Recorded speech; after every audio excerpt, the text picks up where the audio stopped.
Πες από αυτό με το καπέλο. Γράφω τώρα.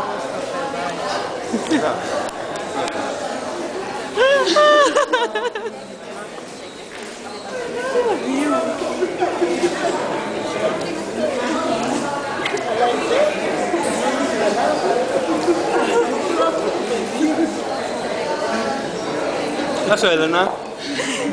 Γεια σου, Έλενα. Τι κάνεις? Έλα σε φιλήσω. Αγάπη μου, πώς ήταν το ταξίδι σου? Αυτός και ο γραφιλάκι. Έλα στο γραφιλάκι. Έλα, μωρή. Κύριε Πέτρο. Αγάπη μου, τι είναι αυτό, ταυτότητα παιδί μου σου βάλανε.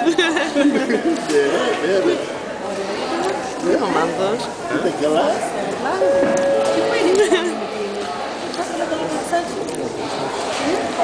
Πού είναι οι φίλες σου, Έλενα? Ωραία ήταν το ταξίδι. Καλά, δεν κουμπούσε, κουμπούσε το αεροπλάνο.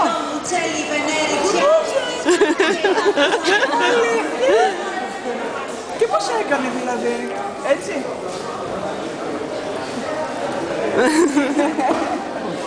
Τι ωραία αυτά που φοράς τα ροζ.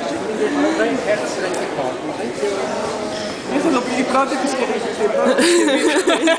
Ναι, εντάξει. Αποσκευή.